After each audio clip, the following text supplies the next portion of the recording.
Hello दोस्तों, आज देश के उच्च शिक्षण संस्थानों में एक नया और बेहद संवेदनशील विषय चर्चा का केंद्र बना हुआ है। यूजीसी विनियम 2026 उच्च शिक्षण संस्थानों में जाति आधारित भेदभाव का उन्मूलन।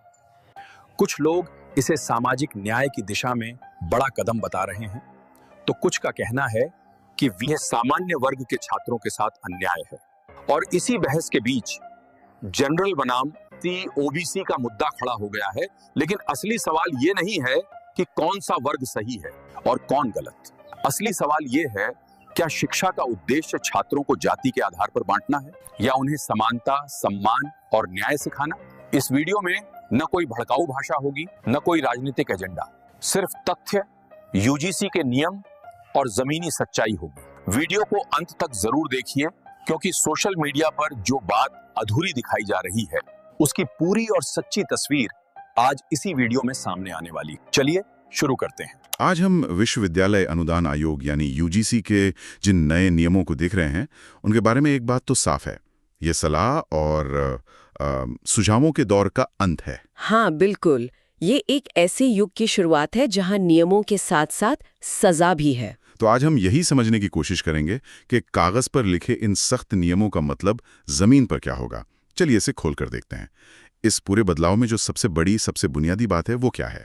देखिए, सबसे बड़ी बात है एक शब्द का बदलना, सलाहकारी से प्रवर्तनीय, एडवाइजरी से एनफोर्सेबल। बिल्कुल, पहले के जो दिशा निर्देश थे वो एक तरह से सुझाव की तरह थे। मतलब संस्थान चाहे तो माने या ना माने। हाँ, एक तरह की नैतिक अपील थी।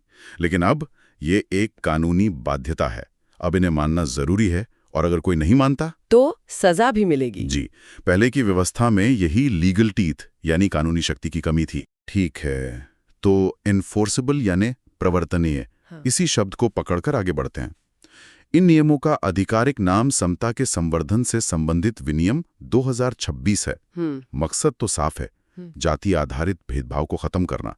लेकिन हमारे स्रोत ये बताते हैं कि भेदभाव की परिभाषा को ही बहुत बदल दिया गया है, उसे बहुत व्यापक बना दिया गया है। इसका क्या मतलब है? इसका मतलब है कि अब भेदभाव को ना बहुत संकीर्ण नजरिए से नहीं देखा जा सकता। इसमें कई परतें जोड़ी गई हैं। अच्छा। हाँ, पहली और सबसे महत्वपूर्ण बात तो ये है कि इसमें सिर्फ अनुसूचित जाति यानी एससी और अनुसूचित जनजाति एसटी ही नहीं है। तो फिर पहली बार अन्य पिछड़ा वर्ग यानी ओबीसी को भी स्पष्ट रूप से शामिल किया गया है। ओबीसी को शामिल करना तो वाकई एक बहुत बड़ा कदम है। हाँ, इसका असर क्या होगा? इसका असर ये है कि अब ये माना जा रहा है कि भेदभाव का अनुभव सिर्फ एससी एसटी समुदायों तक ही सीमित नहीं है। ये सुरक्षा के दायरे को बहुत ज्यादा बढ़ा देता है और एक बड़ी छात्राबादी को इन नियमों के तहत लाता है। बिल्कुल। और इसके अलावा भेदभाव के आधारों की सूची भी बहुत लंबी कर दी गई है। ये सिर्फ जाति तक सीमित नहीं है। तो इसमें और क्या-क्या शामिल है? इसमें धर्म, नस्ल, लिंग, जन्मस्थान, संस्कृति और विकलांगता भी शामिल है। यानी किसी भी आधार पर किसी छात्र को अलग थलग महसूस नहीं कराया जा सकता। जी, लेकिन जो सबसे दिलचस्प पहलू है वो ये है कि नियम कहता है कि भेदभाव प्रत्यक्ष मतलब डायरेक्ट या अप्रत्यक्ष यानी इनडायरेक्ट दोनों हो सकता है। अप्रत्यक्ष भेदभाव, ये थोड़ा समझने में मुश्किल है। कोई उदाहरण दे सकती हैं कि ये असल में कैसा दिखता है? जरूर। प्रत्यक्ष भेदभाव तो साफ होता है, जैसे किसी छात्र को उसकी जाति के कारण किसी हॉस्टल विंग में कमरा न देना। हाँ, ये तो सीधा सीधा है। पर अप्रत्यक्ष भेदभाव ज्यादा सूक्ष्म होता है। मान लीजिए कोई कॉलेज एक नियम बनाता है कि एक प्रतिष्ठित इंटर्नशिप के लिए सिर्फ वही छात्र आवेदन कर सकते हैं जिनके माता पिता किसी खास प्रोफेशन में हो या जिनकी पारिवारिक आय एक निश्चित स्तर से ऊपर हो। सतह पर तो ये नियम जातिगत नहीं लगता। बिल्कुल, सतह पर यह नियम सबके लिए एक जैसा है, लेकिन इसका असल असर ये होगा कि ऐतिहासिक रूप से जो वंचित समुदाय हैं उनके ज्यादातर छात्र अपने आप उस इंटर्नशिप की दौड़ से बाहर हो जाएंगे। अच्छा, तो भले ही नियम का इरादा भेदभाव करना ना हो, उसका परिणाम भेदभावपूर्ण है। आपने सही समझा। इन नए नियमों के तहत इसे भी भेदभाव माना जाएगा। मूल सिद्धांत ये है कि कोई भी नीति या व्यवहार जो शिक्षा में समानता के अवसर को बाधित करे या किसी की मानवीय गरिमा का उल्लंघन करे, वो भेदभाव है। ठीक है, तो परिभाषा तो एकदम साफ और बहुत मजबूत कर दी गई है। लेकिन असली चुनौती तो इसे लागू करने में आती है। एक बड़े कॉलेज या यूनिवर्सिटी के अंदर इस सिस्टम को चलाएगा कौन? क्योंकि समितियां और सेल तो पहले भी होते थे। आपने बिल्कुल सही नब्ज पकड़ी है और इसी चुनौती से निपटने के लिए एक संस्थागत ढांचा तैयार किया गया है। अब हर उच्च शिक्षण संस्थान यानी HEI के लिए एक समान अवसर केंद्र या EOC स्थापित करना अनिवार्य होगा। EOC। हाँ, इक्वल अपॉर्चुनिटी सेंटर। और ये सिर्फ एक नाम नहीं होगा, बल्कि ये उस संस्थान में समानता सुनिश्चित करने की मुख्य नोडल एजेंसी होगी। लेकिन पहले भी तो SC/ST सेल हुआ करते थे, तो ये EOC उन पुराने सेलों से अलग कैसे है? ऐसा क्या है इसमें जो इसे सिर्फ कागजी कार्रवाई बनने से रोकेगा? बहुत अच्छा सवाल है। फर्क इनके काम करने के तरीके में है। पुराने SC/ST सेल्स ज्यादातर प्रतिक्रियाशील थे, रिएक्टिव थे। मतलब शिकायत आने पर काम करते थे। बिल्कुल। लेकिन EOC को सक्रिय यानी प्रोएक्टिव भूमिका निभानी होगी। इसके 3 मुख्य काम हैं। पहला, समानता और सामाजिक समावेशन को सक्रिय रूप से बढ़ावा देना, यानी कैंपस में वर्कशॉप, सेमिनार, इस तरह की चीजें करना। जी, ताकि माहौल ही समावेशी बने, समस्या होने का इंतजार नहीं करना। ठीक है। दूसरा, सभी छात्रों के लिए समान पहुंच सुनिश्चित करना, चाहे वो लाइब्रेरी हो, लैब हो, हॉस्टल हो या स्कॉलरशिप। EOC को ये सब देखना होगा। हाँ, और तीसरा जो पारंपरिक काम है, भेदभाव से जुड़ी शिकायतों का निष्पक्ष और समय पर समाधान करना। ठीक है, तो EOC एक नोडल एजेंसी है, लेकिन हमारे स्रोतों में एक समता समिति या इक्विटी कमेटी का भी जिक्र है। ये क्या है? ये EOC के तहत ही काम करेगी, लेकिन आप इसे इस पूरे सिस्टम का दिल या दिमाग कह सकते हैं। अच्छा। हर संस्थान को यह समिति बनानी होगी और इसके अध्यक्ष संस्थान के प्रमुख होंगे, यानी वाइस चांसलर या डायरेक्टर। तो जिम्मेदारी सीधे शीर्ष नेतृत्व पर डाल दी गई है। एकदम, ये सबसे पहली और बड़ी जवाबदेही तय करता है। और इसकी संरचना के बारे में भी कुछ खास बताया गया है ना? हाँ, और वही इसकी सबसे बड़ी ताकत है। इसकी संरचना में ही समावेश की गारंटी है। समिति में अनुसूचित जाति, अनुसूचित जनजाति, अन्य पिछड़ा वर्ग के प्रतिनिधियों का होना अनिवार्य है और साथ ही दिव्यांग व्यक्तियों और महिलाओं का प्रतिनिधित्व भी जरूरी है। मतलब जिन समुदायों के हितों की रक्षा के लिए ये नियम बने हैं, उनकी आवाज अब सीधे निर्णय लेने वाली मेज पर होगी। एकदम सही। ये एक भागीदारी वाला मॉडल है। अब फैसले बंद कमरों में कुछ लोगों द्वारा नहीं लिए जाएंगे, बल्कि उन लोगों की मौजूदगी में लिए जाएंगे जो जमीनी हकीकत को समझते हैं। जी, यही चीज इसे पिछले मॉडल से अलग और ज्यादा प्रभावी बनाती है। समिति और केंद्र तो बन गए, पर अक्सर जवाबदेही तय करना ही सबसे मुश्किल होता है। क्या इन नियमों में कुछ ऐसा है जो संस्थान के प्रमुख को बहाना बनाने से रोकता है? बिल्कुल, और यहीं पर ये नियम सबसे ज्यादा सख्त होते हैं। जवाबदेही की एक बहुत स्पष्ट और कड़ी श्रृंखला बनाई गई है। कैसे? EOC हर 6 महीने में अपनी रिपोर्ट संस्थान के प्रमुख को देगा। अब यहाँ पर एक बहुत महत्वपूर्ण शब्द आता है, डायरेक्ट लायबिलिटी। डायरेक्ट लायबिलिटी, सीधी उत्तरदायित्व। इसका मतलब है कि अब सारा दारोमदार वाइस चांसलर पर है। आप बिल्कुल सही समझे। वो ये नहीं कह सकते कि ये किसी और विभाग की गलती थी। नहीं, अगर उनके संस्थान में नियमों का पालन नहीं होता है तो वो सीधे तौर पर जिम्मेदार माने जाएंगे।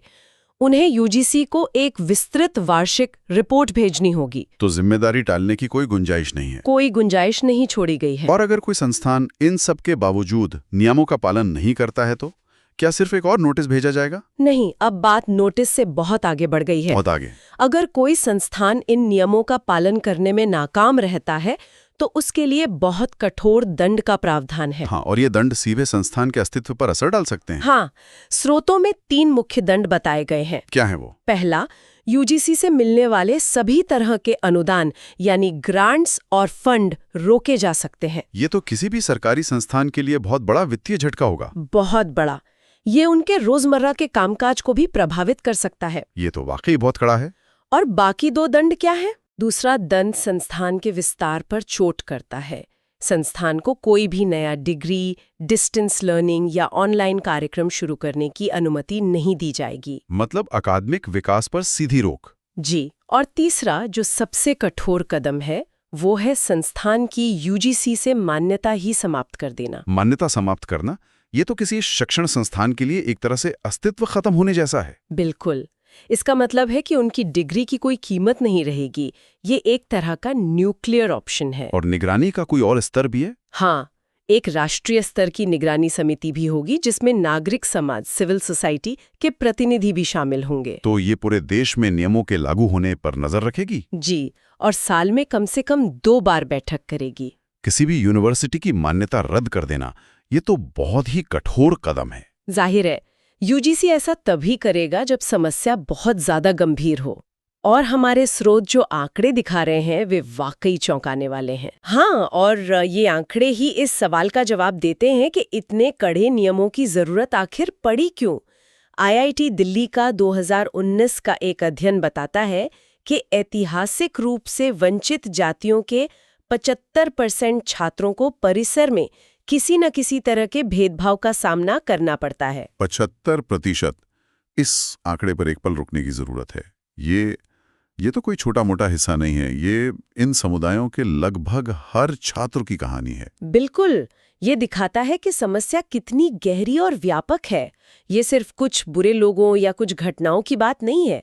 ये एक प्रणालीगत समस्या है, एक सिस्टेमिक इशू। और ये भेदभाव छात्रों पर बहुत गहरा असर डालता होगा। हाँ, और ये असर बहुआयामी होता है। ये जानना बहुत जरूरी है। ये सिर्फ आंकड़े नहीं हैं, इनके पीछे छात्रों के असल अनुभव हैं। किस तरह का असर होता है उन पर? स्रोत इसे 3 मुख्य भागों में बांटते हैं। पहला है मनोवैज्ञानिक बहिष्कार। मनोवैज्ञानिक बहिष्कार। उसे लगातार ये महसूस कराया जाता है कि वो मेरिट से नहीं आया है। इससे तो उनमें गंभीर चिंता और आत्मसम्मान में कमी आती होगी। बहुत ज्यादा। एक तरह का अदृश्य मानसिक दबाव जो उनकी पढ़ाई पर लगातार असर डालता रहता है। और जब ये दबाव बढ़ता है तो वो घेटोकरण, गेटोइजेशन का रूप ले लेता है। ये शब्द 2007 की थॉरट समिति की रिपोर्ट में भी था। इसका मतलब? इसका मतलब है कि कैंपस के अंदर ही छात्रों के अदृश्य समूह बन जाते हैं। छात्रावासों में, मेस में, यहाँ तक कि क्लासरूम में भी छात्र अपनी जाति के आधार पर अलग थलग पड़ जाते हैं। और इसका सीधा असर उनकी पढ़ाई पर पड़ता होगा। यहीं पर तीसरा और सबसे विनाशकारी प्रभाव सामने आता है, जो है शैक्षणिक प्रभाव। जब कोई छात्र लगातार मनोवैज्ञानिक दबाव और सामाजिक अलगाव झेल रहा हो तो उसका ध्यान पढ़ाई पर कैसे लगेगा? इससे ड्रॉप आउट दर बढ़ती है, उनकी ग्रेड्स गिरते हैं और वो अपनी पूरी क्षमता का प्रदर्शन ही नहीं कर पाते। तो ये एक तरह का डोमिनो इफेक्ट है, सामाजिक बहिष्कार से शैक्षणिक विफलता तक का सफर। ये समझना भी जरूरी है कि ऐसा नहीं है कि पहले कोई सुरक्षा उपाय नहीं थे। संविधान में अनुच्छेद 15 और 46 हैं, SC/ST एक्ट भी है। तो फिर ये नियम क्यों? क्योंकि जैसा कि स्रोतों में बताया गया है, पहले के SC/ST सेल अक्सर लीगल टीथ यानी कानूनी शक्ति के बिना थे। मतलब कागजी या शक्ति? हाँ, उनकी सिफारिशें मानने के लिए संस्थान बाध्य नहीं थे। ये नए नियम उसी कमी को पूरा करते हैं और उन्हें वास्तविक शक्ति प्रदान करते हैं। तो ठीक है, नियम बना दिए गए, सजा तय कर दी गई। ये एक मजबूत स्टिक यानी डंडा तो है, लेकिन क्या स्रोत सिर्फ यहीं रुक जाते हैं? क्या सिर्फ कानून और डर से मानसिकता बदल सकती है? संस्थागत जातिवाद को खत्म करने के लिए कुछ और भी सुझाव दिए गए हैं? ये बहुत महत्वपूर्ण सवाल है और अच्छी बात यह है कि स्रोत इससे आगे जाते हैं। वे समझते हैं कि सिर्फ दंडात्मक कार्रवाई काफी नहीं है। तो एक सकारात्मक माहौल बनाने के लिए क्या सुझाव है? एक सुझाव है कि राष्ट्रीय अनुसूचित जाति आयोग NSCC द्वारा सभी केंद्रीय विश्वविद्यालयों का वार्षिक शून्य भेदभाव सोशल ऑडिट किया जाए। Social audit? ये एक दिलचस्प विचार है। मतलब बाहर से कोई आकर जांचेगा कि जमीन पर माहौल कैसा है? जी, सिर्फ कागज पर नहीं। इसके अलावा शिक्षा के स्तर पर भी कुछ बहुत प्रगतिशील सुझाव हैं। जैसे पाठ्यक्रम में सुधार, पाठ्यक्रम को उपनिवेशवाद से मुक्त करने, डीकोलोनाइज करने और उसमें दलित इतिहास, साहित्य और विचारकों को उचित स्थान देने की बात कही गई है। ये तो ज्ञान के स्तर पर बदलाव लाने की कोशिश है। छात्रों के लिए कोई सुझाव है? हाँ, नए छात्रों के लिए मेंटरशिप सर्कल बनाने का सुझाव है ताकि सीनियर छात्र उनकी मदद कर सकें। लेकिन एक बहुत जरूरी सुझाव फैकल्टी के लिए है। अच्छा, उनके लिए क्या? उनके लिए अनिवार्य अनलर्निंग कास्ट कार्यशालाएं आयोजित करने की बात कही गई है। अनलर्निंग कास्ट शालाएं, ये सुनने में तो बहुत दिलचस्प लेकिन मुश्किल भी लग रहा है। एक प्रोफेसर को इसमें क्या अनलर्न यानी भुलाना सिखाया जाएगा? इसका मकसद है फैकल्टी को उन सूक्ष्म उत्पीड़न यानी माइक्रो एग्रेशंस को पहचानने में मदद करना, जो वे शायद अनजाने में कर जाते हैं। अच्छा, जैसे कोई टिप्पणी या मजाक। हाँ, कोई ऐसी बात जो सतह पर सामान्य लगती है लेकिन किसी खास समुदाय के छात्र के लिए अपमानजनक हो सकती है, जैसे किसी छात्र की अंग्रेजी का मजाक उड़ाना। या ये मान लेना कि वो किसी खास विषय में कमजोरी होगा। बिल्कुल। इन कार्यशालाओं का उद्देश्य इसी छिपे हुए पूर्वाग्रह के प्रति शिक्षकों को संवेदनशील बनाना है। और अंत में खाली पड़े आरक्षित पदों को भरने के लिए विशेष भर्ती अभियान चलाने का भी सुझाव है। जी बिल्कुल, ताकि प्रतिनिधित्व सिर्फ छात्रों में ही नहीं बल्कि शिक्षकों में भी बढ़े। जब छात्र अपने जैसे पृष्ठभूमि के शिक्षकों को देखते हैं तो उनका आत्मविश्वास बढ़ता है। तो कुल मिलाकर ये सिर्फ कुछ नए नियम नहीं हैं, ये सलाह देने की संस्कृति से हटकर सख्त प्रवर्तन और सीधी जवाबदेही की ओर एक बहुत बड़ा और शायद जरूरी कदम है। ये शिक्षा के अधिकार से समान शिक्षा के अधिकार की ओर एक महत्वपूर्ण यात्रा है। बिल्कुल, ये नियम एक बहुत मजबूत कानूनी और संस्थागत ढांचा प्रदान करते हैं। ये एक तरह से सिस्टम को ठीक करने की कोशिश है, लेकिन इनकी असली सफलता इस बात पर निर्भर करेगी कि संस्थाएं इन्हें किस प्रतिबद्धता के साथ लागू करती हैं। और परिसरों में सिर्फ नियमों के डर से नहीं, बल्कि समानता की एक वास्तविक संस्कृति को बढ़ावा देने के लिए कितने इच्छुक हैं। हाँ, यही असली चुनौती होगी। जाते जाते श्रोताओं के लिए एक विचार छोड़ते हैं। स्रोतों ने संस्थागत बदलाव के लिए एक व्यापक योजना तैयार की है, नियम, समितियां, दंड और सांस्कृतिक बदलाव की पहल। लेकिन कागज पर नियमों को बदलने के अलावा किसी परिसर के भीतर दिन प्रतिदिन के सामाजिक व्यवहार और लोगों के दिमाग में गहरी बैठी हुई धारणाओं को बदलने में सबसे बड़ी अनपेक्षित चुनौती क्या हो सकती है?